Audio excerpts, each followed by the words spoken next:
to another segment of Rimshots with Sean, here with Ryan Boudreau again. So this is the part we actually really want to talk about, which is cool. The last segment that we did, I joked about the fact that you say you get a new bass, and it's like, well, that's the same one. But talk about this monster that you have here, because this is the one that I'm used to seeing a lot. Yeah, for sure. This, what we have here, is a stock 1969 Fender Precision bass. And its history dates back, brand new. A guy bought it, a session musician from Vancouver, British Columbia. His name was John Walsh. And he was a music producer and a session musician in Vancouver. And he actually used this bass for 30 years.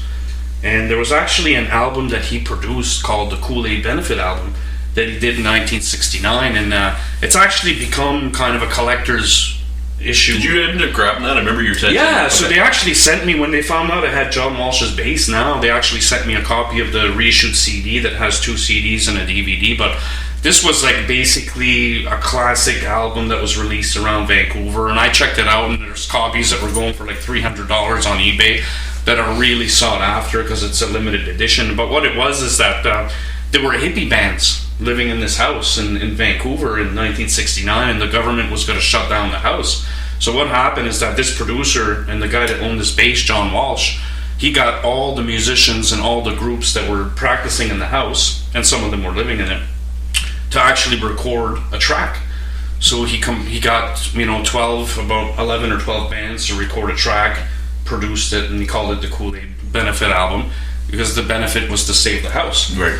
So it's become a collector's edition, on eBay, until they finally reissued it about 10 years ago. And what happened is he had played this bass on that album. He produced the album, and then for 30 years gigged all over Vancouver, all over the West Coast with it. Unfortunately, John Walsh passed away in the late 90s, but his daughter moved to Nova Scotia, and she's actually a member of Symphony Nova Scotia. Oh. So one time I just had a Fender custom shop precision bass. I basically started with an American standard, went to an American vintage series, went to the custom shop, which is the highest one you can get, but something still didn't feel right. Like, there was always something a little bit off, or a little bit, so when I got that custom shop and I seen this ad for the 69 P bass, I contacted the woman, and she explained the whole story about it.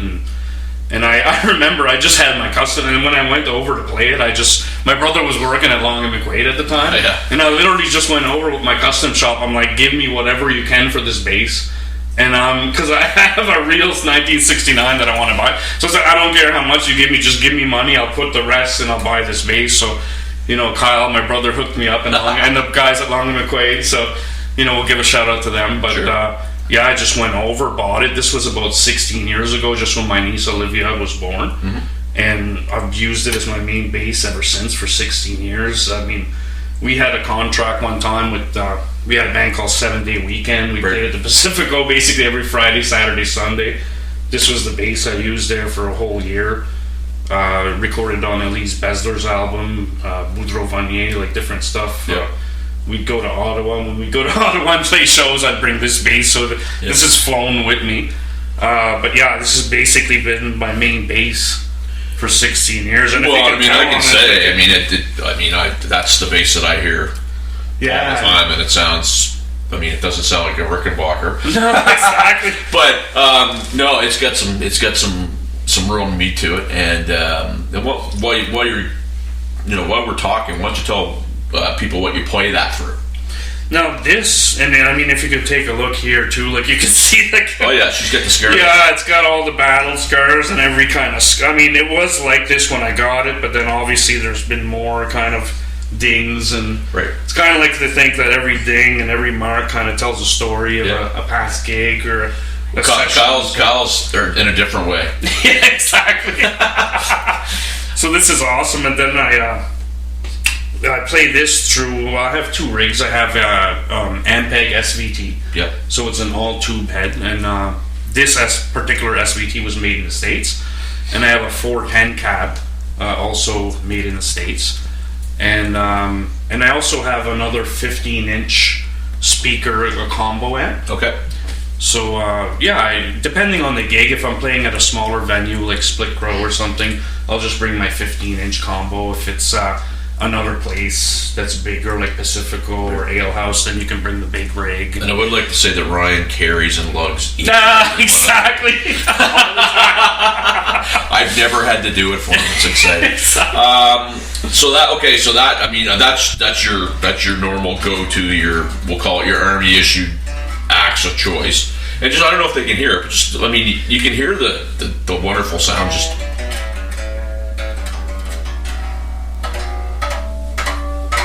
I mean, that's unamplified. It just sounds amazing. Thank you. Yeah. Thank you. Yeah, it's one of those things where a Fender Precision bass, for me, you can't go wrong, because anytime you just plug it in, I mean, we did that session with Charles, and then as soon as, I just plugged in straight into the board. I didn't even run it from an amp. That's right. And then he came up to me after and he said, you know what, the bass is the only thing that I didn't have to mix or EQ or level. He goes, it was literally just the sound of the bass plugged in, and that's what I use, right? Well, the thing that Charles, that was so cool, and I mean, the thing that he said to me was that it was so great that you and I went in there and we didn't friggin' fart around. We just got her done, and I mean, I think, outside of, Kyle trying to get us to do some different things, I mean, we probably could have been done a lot sooner if not for that. Yeah, definitely, and I mean, I love that kind of setup too, and we've done, various recordings with Charles, and he's awesome. Yeah. He's got all the patience in the world, right? Oh, does he ever? He's fantastic. Because if you can have patience with me and my brother Kyle, that's, if you can put up with the Boudreaux for an afternoon in the studio, one of the sessions, I think it was 3 minutes, Kyle was ready to take his bat and ball and exactly. go. But I will tell you, the tune that we worked on, and it's mastered now, I'm just getting ready to release it, sounds amazing. And that was all him, man. I mean, like, he really, when they were mixing it, he really sat there, and I've got a picture of him where that was the track with Michel Ryan, right? Yeah. That's a great tune too. It sounds great, so I'm really excited about that one. Did you have another one you want to show us? Yes, so what happened is with this one, I've used it so much for 16 years, and I've always brought it to New Brunswick and Ottawa. So at one point, I kind of got paranoid and said, you know what happens if I lose this bass or what? And it's funny because 3 years ago, I always hear the P basses are so reliable you can literally drive over them. Well, that actually happened to me 3 years ago. I was leaving Halifax to go to a gig in Cape Breton. I had a gig at a place called the Island's Nest in Ayrshire with my cousin Rocky. And I was packing the car. Boudreau, exactly, Rocky. Shout out to Rocky. Yeah. So I'm packing the car at around 10 in the morning, and I just get distracted. And all of a sudden, didn't I leave my '69 P bass in the case? Right. What's your name? Dion Beth? Exactly, right behind. So I left it right behind the car. So all of a sudden, as I'm backing up, I hear a big crunching noise. And then I knew right away that it was my bass, right? Yeah. So at first I started panicking, hyperventilating. I put the car in park. And when I looked at the case was split on both ends. Like, both ends of the case was split. There was a crack in the middle of the case. So right away I'm picturing my bass in a million pieces when I open it up. But luckily, to my surprise, I opened it up. There's not even a new ding on it. Like, it was still in tune. I drove over it and it was still in tune. But because of that incident, I was like, man, I need a backup just in case something happens to that one. So just to prove that I'm not lying, let's just A-B these. Now, there's minor differences. Yeah. This is a 69. This is a 62 body. Yeah. And it has a 68 neck. Now, a little bit of a difference when you A-B it is you can see this one has more of a yellow burst as opposed to an orange burst here. Now, this neck here has a little bit darker rosewood, whereas this one is more like a striped brown kind of rosewood. But they both kind of serve the same purpose. They both have the humbuckers stock, again, as far as the pickups and everything is concerned. So, and this one has a story too, a history for local musicians.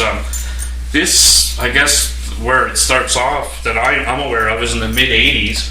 Local bass player Paul Vino bought this bass in Toronto. And he bought it actually just like this. It was a 62 body with a 68 neck attached. And he played it for many, many years in the 80s, 90s, early 2000s. Now, Bruce Dixon always told Paul, if you ever sell this bass, sell it to me. Right. So at one point, Paul wanted a different bass. And he sold it to Bruce Dixon. So Bruce Dixon, about 7-8 years ago, had this bass for a few years. And at that point, when I was talking to Bruce, I was telling him, you know what, I'd love a backup for my 69P bass. So this one is so close and so similar that if you ever get rid of it, give me a call. So he was actually trying to finance another instrument, so he called me and said, hey, you know what, that other... Funny the way that works. Yeah. And then, you know what, I said, okay, I'll be right over. So I went over, bought it. This was about 7-8 years ago. So, and then this one has a little bit of a darker tone to it, which is really cool for some stuff, like some R&B kind of stuff. And so they both have, like, they're both similar, but they both have little, difference in tone. Both sound great to me right away. You just plug it in, and whether it's a studio or live, like I never use effects, I never use pedals. I just use my fingers on the bass, so I just plug it in. And there's something to be said for the vintage gear. I mean, a lot of people, some people like the new stuff. I've always been one of those guys where I like a sound, so you can give me a $1,000 snare, and it sounds like crap. You can give me $100 snare, and it sounds good. I'll take the $100 snare. Exactly. Like, you know what I mean? That's kind of how my ears work. And these basses, I mean, like, and they're beautiful. Yeah. This one has a lot of, like, if you look at this one too, like I said, every scar, every chip, every little paint tells a story. And this one actually has more of what they call checking in the finish. So checking, it looks like these little kind of almost little lines going through all the bass. And we will caution you kids, buying instruments from local musicians can be dicey, because if they owed somebody money, they might come to the instrument. Exactly. And that's a true story. I've seen that happen before. But so I guess in closing, what do you, we want the frequency to start going here soon. I mean, this is just nonsense, but you're working with Weldon and his daughter. Any Boudreau Vanier stuff on the go? Yeah, you know what, I was talking to Dave as well, and we're going to try to get something on the go for this summer. Right on. And then Boudreau Vanier, some instrumental projects I'm working on. Some more frequency gigs when they come.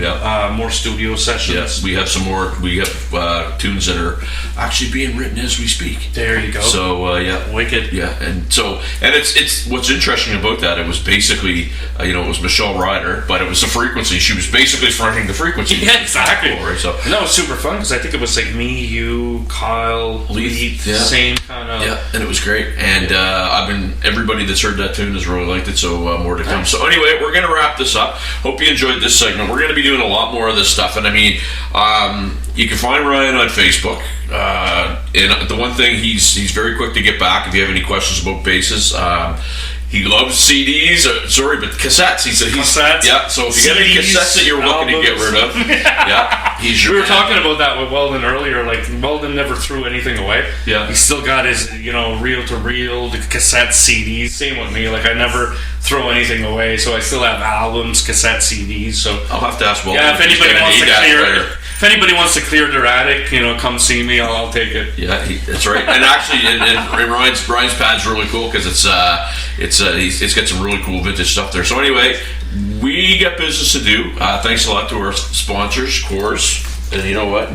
I'm not a corporate sellout, but yeah, I am. And thanks a lot, Ryan. And Coors? Watermelon beer? Yeah. No, cool. Hey, no, that's fine. We'll just 9 bucks. That's a Dartmouth too, isn't it?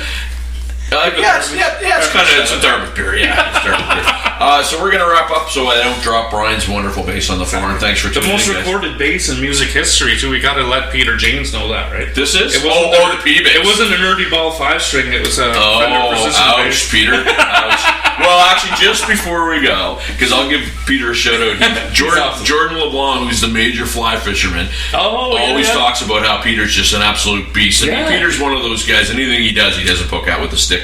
And he's really good fishing. He was, and so. But the last time we were at Dolan's, Mikey comes in, and he's going around the table, and I put because it was so funny. We're sitting there eating, and he goes to me. He goes, "Well, you're all right." He goes, "Ryan, you're all right." And he goes, "Jordan, really?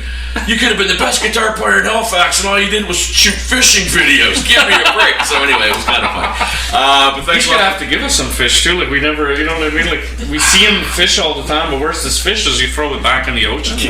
Catch and release guy, just like a skating guy, right? Anyway, thanks a lot for tuning in, guys, and we'll catch you on the flip side. Thank you.